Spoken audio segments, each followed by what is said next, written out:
on this episode of Destination Dare. It's a new community celebration in the town of Manteo. The town of Nags Head has a new dog park. The town of Kill Devil Hills introduces you to the town's finance department. The town of Kitty Hawk has a new fire chief. The town of Duck is planting beach grass. And Dare County takes a look at what is being done for children who have mental health or substance abuse concerns.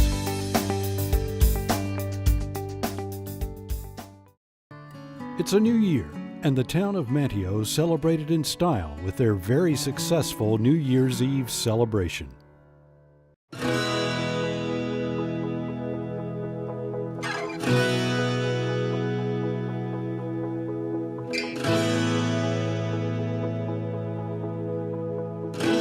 The town embraced the idea of having this event on New Year's Eve to show our town off to people coming from our surrounding areas. The hotels and the shops, everything was busy and booked. It was such a great event, and people were excited about being here. I think it gave the downtown merchants one last shot to make a little money for the long winter, and it brought a lot of people together from the beach, brought a lot of people together in the town, and I was lucky enough to have the support of Corey Himmelwright and Martha with the town who helped put it together. And between the three of us and outside people as well, it came together, and I'd say for our first event it was a success. Todd came up with this idea to do something family-oriented, maybe hopefully be a traditional annual event, because there's not much to do here on the Outer Banks that time of year. So we started the planning process, and throughout the year it just kind of grew into what happened. We started out early in the day with a DJ that afternoon, and then went into the bands. We had a ball drop. That was around 8:30. We did that for the kids. That went really well. From the beginning, this was considered a family event, and we made sure that we had activities for children, food vendors, entertainment. We had music. Coastal Family Church was our sponsor and partner in providing our children's events and activities so that everyone had an opportunity to enjoy the evening. Fireworks were outstanding. Something I don't think Manteo had seen before. They were choreographed to music, so we were excited about that, and it was an amazing show, and we're hoping to bring that back. I think a lot of people would tell us that they were excited that something new was coming to town, and especially in the setting of Manteo. It's easy to stay up till midnight because the festivity and the liveliness of what's going on, it brings a whole new meaning to New Year's Eve. Currently, we have Dare Day in June, our 4th of July celebration, and our Christmas celebration. And it is our intention for this to be another annual event for the town of Manteo to sponsor.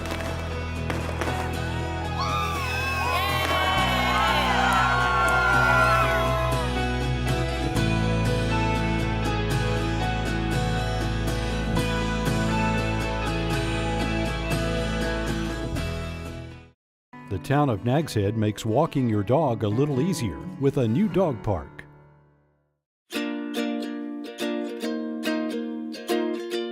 We're here today at Nags Head's new dog park that was just opened a few months ago in the summer of 2017. We've been thinking about putting in a dog park for several years, and we did a lot of surveys as part of our Dowdy Park development, and the surveys all mentioned a dog park. The site at the Dowdy Park was not really a great site for a dog park. We decided to put it here on the site of the Dare County Recreation Park, and we've got a great new facility. To get to the dog park, as you're coming down the highway, just turn west onto West Satterfield Landing Road, come on down to the end of the road, and you'll see the dog park sign there on the left. We've been coming to the dog park since it opened in the summer. It's great. It's a fantastic place for our dogs to go and release energy. We love it. We come probably 2 or 3 times a week. Yeah, we both live here locally, and it's just so nice to have a great park to come to. And there's always new dogs here, and they just have a blast.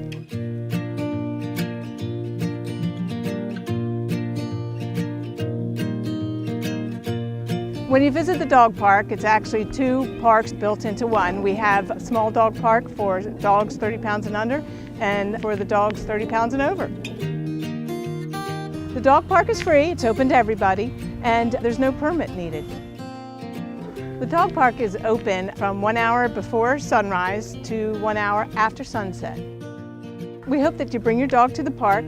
Be sure to take a look at the rules before you enter, and we hope you have a good time.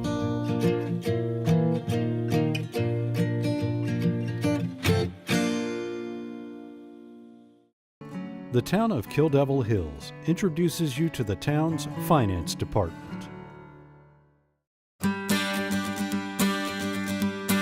The town of Town of Nags Head has approximately 7,100 year-round residents, but also serves a seasonal population many times that during the summer months. To maintain the day-to-day operations, along with capital improvements and other projects, the town's finance department implements the budget approved by the Board of Commissioners. Every year, Town of Nags Head implements an operating budget along with a subsequent plan year budget. At the beginning of the calendar year, the town's departments submit their budget requests to the finance department for the coming fiscal year, which is July 1st through June 30th. The first year is the operating budget, and the second year is the projected plan year budget. These draft budgets include items like personnel costs, equipment, capital improvements, and any other specific projects. The department heads work to prepare their budgets, and those budgets are compiled into a draft budget. It is based on expected income from projected revenues. They are compiled by the finance department and then presented to the town manager, who is the budget officer, for review. The Board of Commissioners reviews and gives input in budget guidance and budget workshop meetings, and then sets public hearings. This process results in an adopted budget for the town.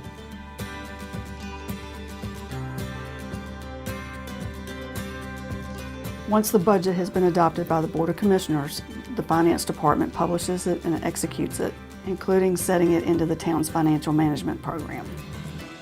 Throughout the financial year, the Finance Department receives any revenues, which includes grants, along with state, federal, and local funding revenues, and records them daily. The Finance Department also pays the town's bills and spends on the various projects laid out in the town's budget. The Finance Department is also involved in all aspects of purchasing, which can include financing large items like capital projects, equipment, and buildings. In addition to a yearly audit, the town completes a comprehensive annual financial report. It is a financial review that is over and above what is required by the state statutes. The town has chosen this review by financial representatives from across the country as an additional step to demonstrate financial accountability. The town of Kill Devil Hills has received a nationally recognized Certificate of Achievement for the last 29 consecutive years. Divisions in the Kill Devil Hills Finance Department include MIS and Fleet Maintenance Services. Whether keeping the town's computer infrastructure running or keeping the town's fleet on the road, the Finance Department is ready to help. The Kill Devil Hills Finance Department can also receive payments for several town services like annual dog licenses, beach driving permits, utility bills, and even KDH items. Kill Devil Hills is also your one-stop shop for business registration. Whether you're starting a business or operating a long-standing one in the town of Kill Devil Hills, we're here to help you register your business annually. Just give us a call. The Kill Devil Hills Finance Department. We're here to help.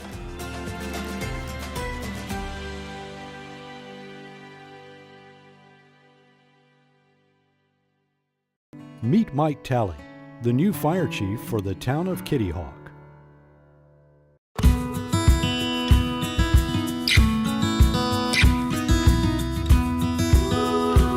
I'm Mike Talley. I'm the new fire chief for town of Kitty Hawk. I started in York County, Virginia. Started off as a volunteer. I had family members that were involved in the fire service. Seeing what they do on a daily basis, it was something that attracted me to the fire service. Once I started volunteering, that was it. I was hooked. I knew that's what I wanted to do with my life at that point. There was no turning back. That was in the late 80s. By 1991, I turned into a profession. I went career. Spent about 3 or so years there, and then I ended up in Norfolk. What drew me here to begin with was the sense of community here in the Outer Banks. Here it is slower, and there is more time to give back in different ways in terms of the fire department and their interaction and impact with the community. I enjoy that. I want that to become more of my life, or my fire service life, is that interaction between us here at the fire department and the community. It's evident that there's been strong leadership presence here, and I continue to take that forward, take the ball and run with that.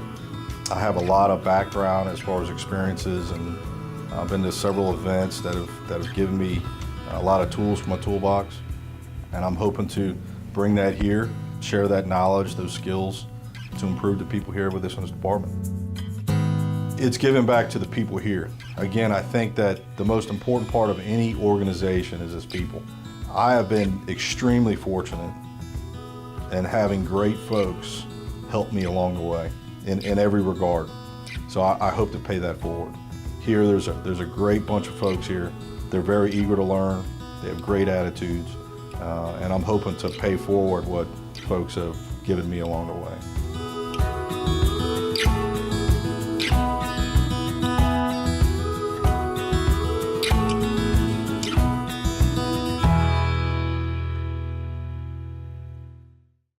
The town of Duck is involving volunteers to plant beach grass.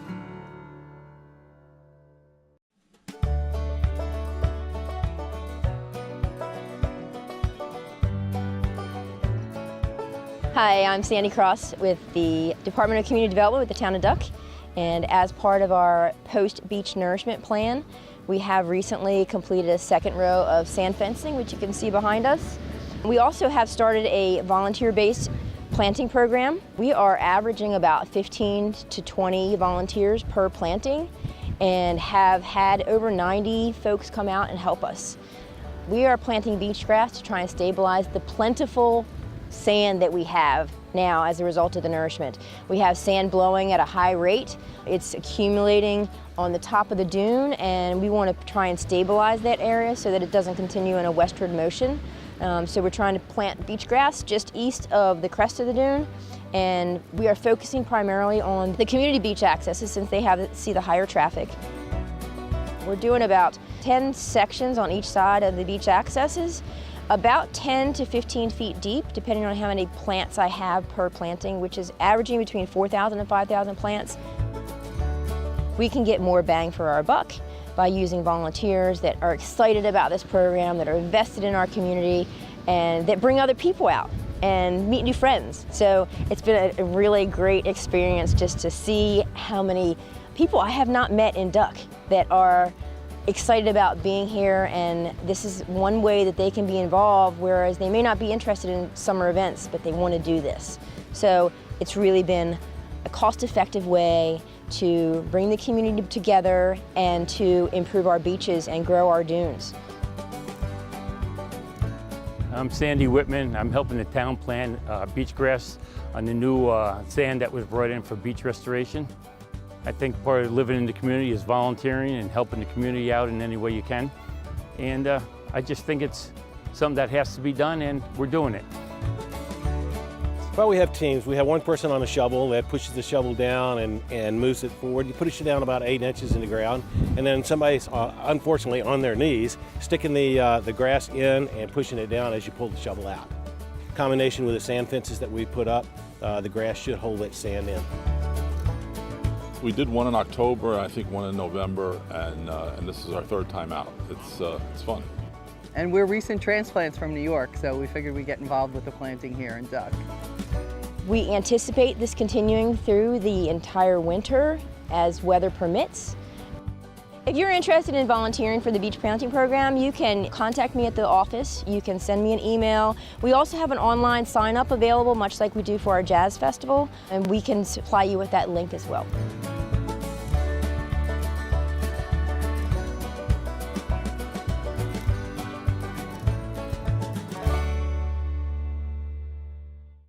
Dare County looks at how children with mental health or substance abuse concerns can get the help they need.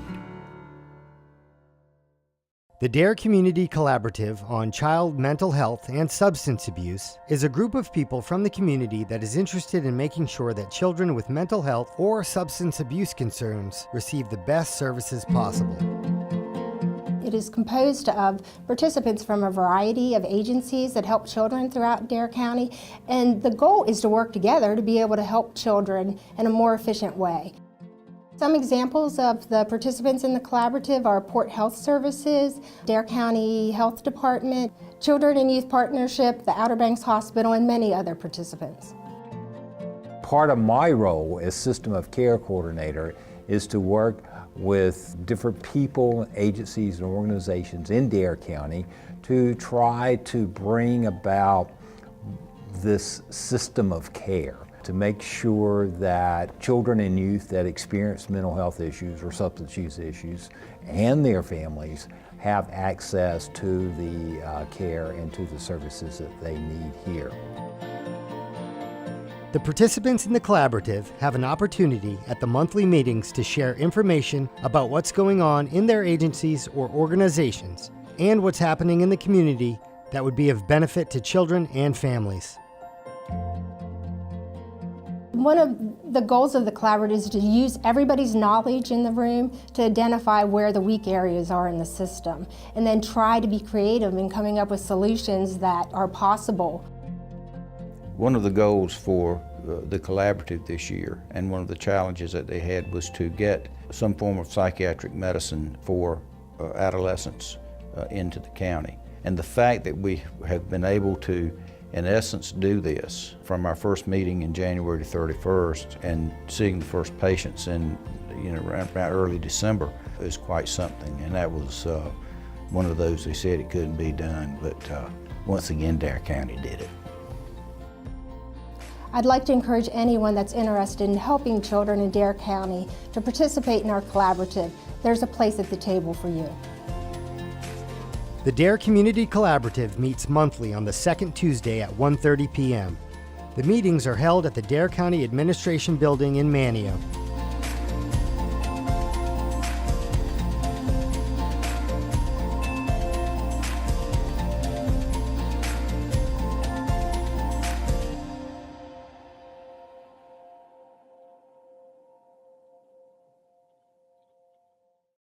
That's all the time we have for this episode of Destination Dare.